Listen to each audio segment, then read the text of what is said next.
On the streets of Berlin, Germany, in the early morning hours of September 2nd, 1955, an ex-Nazi soldier, Carl Wagner, was found naked face down on the street. Mumbling incoherently, he kept repeating the same thing over and over.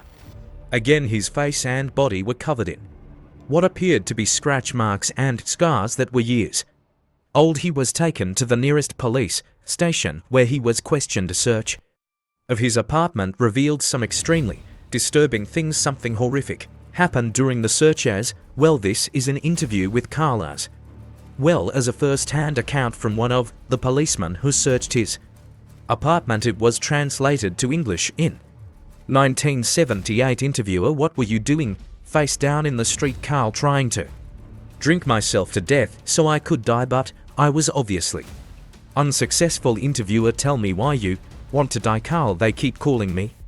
Interviewer: who keeps calling you? Carl: dead souls. Interviewer: what are you talking about? What dead souls? Carl: the dead souls who exact their revenge. Interviewer: what dead souls? Carl: you no, don't act ignorant. Interviewer: why don't you start by telling me everything from the beginning? Carl: since the war ended I haven't had a full night's sleep. When it started I thought I was losing my mind because I was only getting a few hours of sleep at night. It wasn't until blood was drawn. Welcome to Dark Rot Legends. Where fear takes form and shadows tell their stories. Let's begin.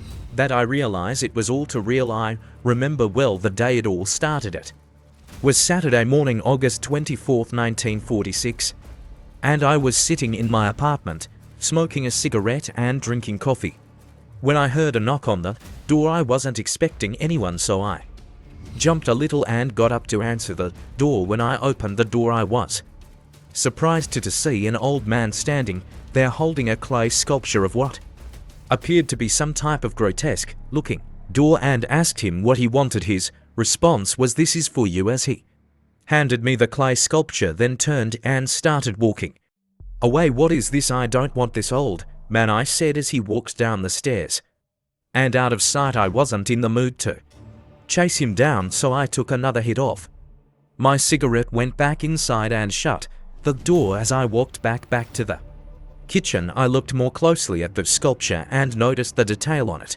was impeccable. I thought it was ugly, though, as I set it down on my coffee table and went to cook breakfast. I didn't do much that day. Went to lunch later, then to the grocery store.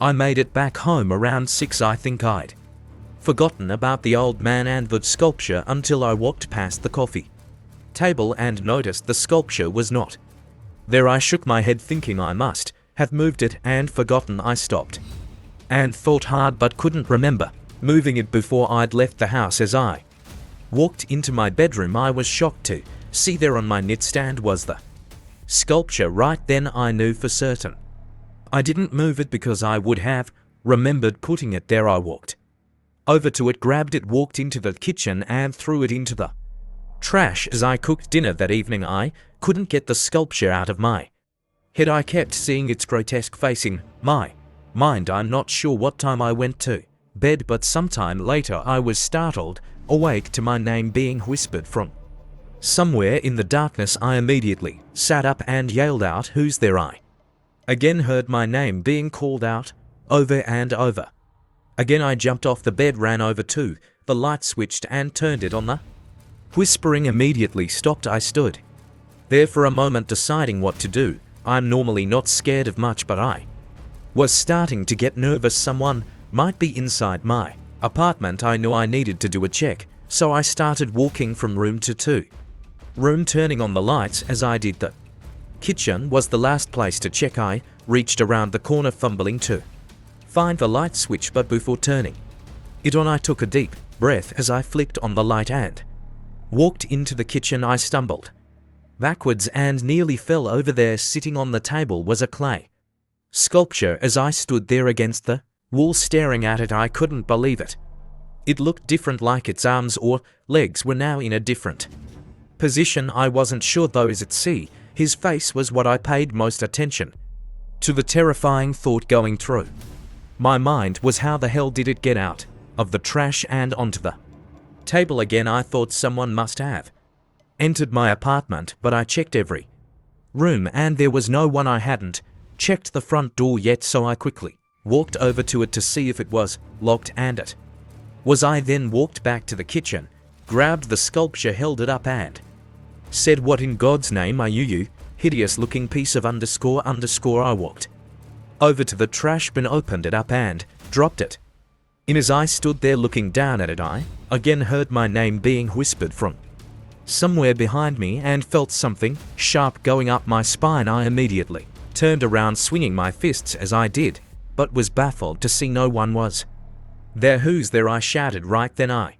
heard it again. Carl, stop saying my name," I yelled out. I stood there in the kitchen for hours, paralyzed with fear, not sure what to do. Eventually my legs grew too tired to stand, so I stumbled my way to bed and collapsed. When I opened my eyes the following morning, I screamed out as I fell off the bed. I couldn't believe it. There on my nightstand was the sculpture. Right then I felt sharp pain go up my arm. I looked down to see what appeared to be a deep scratch mark going from my wrist to my elbow. There was quite a bit of blood, but it was dry and crusty, rested, which meant it had happened sometime while I slept. I grasped my arm as I stood up. I couldn't take my eyes off of the sculpture, as it looked like it was staring at me. I walked to the bathroom to clean and bandage my arm. As I washed off my arm, I was in disbelief as to what was happening. I'd seen some horrible underscore underscore in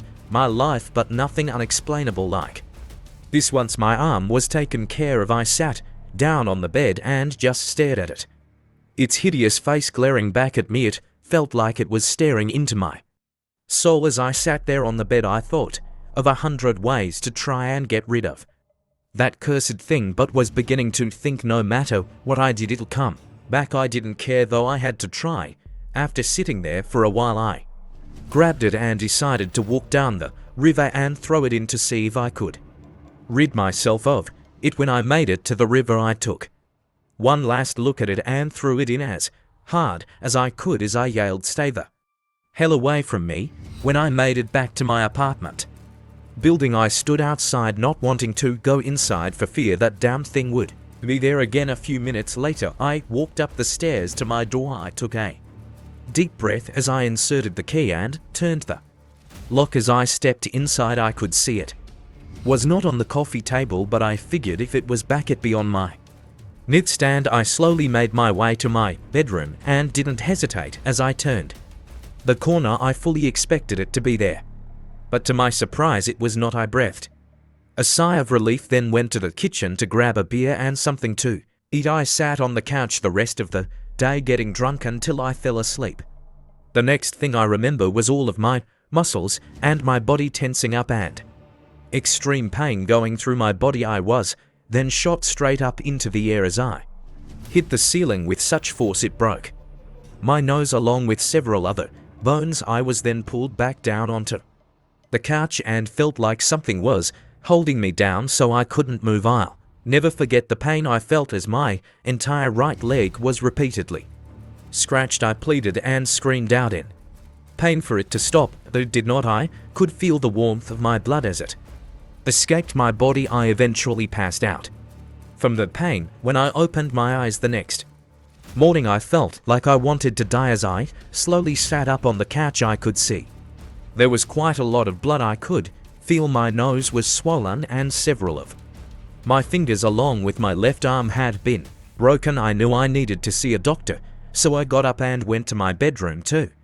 get changed. As I entered the room, I fell back against the wall as I screamed out hysterically. No, there on the nightstand was the goddamn sculpture. "What do you want with me? Leave me the hell alone," I said as I cried out. The physical pain I was feeling was almost too much to bear, so I mustered up the strength, got changed, and went to the hospital that's just down the street from me. It's been like this for years. I've had so many broken bones over the years and lost so much blood, I stopped keeping track. Every night they call out to me that pain is inflicted upon me. I've tried killing myself many times, but either I fell or I lacked the courage to do so. It's almost like I'm not permitted to kill myself, like something is stopping Meter police officers were sent to his apartment to investigate to see what they could find and to make sure there wasn't anyone else living there. This is a first-hand account as told by Police Officer Peter Meyer. We were only given a brief overview of what happened to Mr. Wagner. Then we're instructed to go search his apartment for anything suspicious and to make sure there was no one else inside that might be injured or in danger. When we arrived at the apartment, the door was slightly ajar. As I put my hand up to open the door, it was like I could feel a presence through the crack of the door. I could also feel what felt like warm, humid air coming through the crack. I looked back at my partner Otto to see if he noticed what I had and could tell by the look on his face he had not. He was looking at me like he was anxious to go inside and was wondering what I was waiting for. I slowly pushed the door open and stepped inside with OT right behind me. I started scanning the immediate room when I noticed something odd about the couch. It looked white and red, but the red coloring didn't belong. I walked over to it and could see it had mostly been white once, but now it was stained red with blood. The smell of blood in the air was thick as well. It was almost intoxicating. As weird as that sounds, Otto, can you believe this couch used to be white? It's been drenched with blood. I said, what the hell went on here exactly? He responded, not sure, nothing good, I replied as I stood there staring at the couch. Otto continued walking through the living room towards the other rooms. I figured I'd search the rest of the living room, then make my way to the kitchen. I'd walked over to a closet and started going through it when suddenly I heard Otto shriek out in __ what the?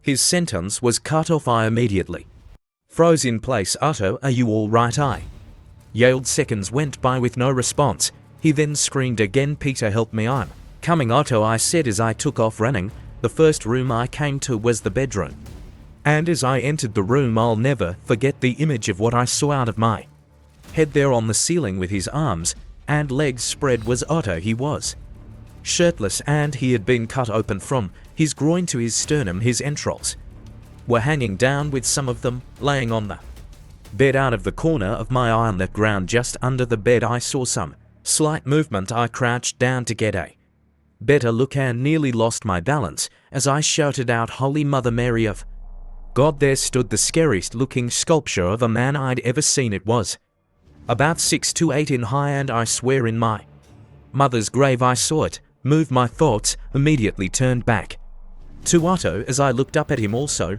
realizing in that second there was nothing I could do for him. The look of tear on his face is something that will haunt my dreams forever. I quickly turned and ran out of the apartment as fast as I could. Everything was happening so fast I didn't have time to even think. I hopped in the car and drove here as fast as I could. I know you'll think I'm crazy, but I don't care. That's everything. I saw 5 more policemen were quickly sent to the apartment. They arrived at the same horrible sight Peter had witnessed. OT was still on the ceiling with his insides coming out. It took 3 men to pull him down off of the ceiling. They were in disbelief as they couldn't figure out what was holding him up on the ceiling. A thorough search of the apartment was made and no clay sculpture was ever found. Ott's death was investigated, but nothing ever came of it due to the strangeness of it and unanswered questions. It was determined there was no way Peter could have been at fault. Carl Wagner was declared insane and was sent to an insane asylum. A year later, an old man showed up to the asylum with the hideous-looking clay sculpture, saying it was a present for Carl and Otto were both ex-Nazi soldiers. For more scary horror stories, please like, subscribe. Thank you for joining Dark Rot Legends.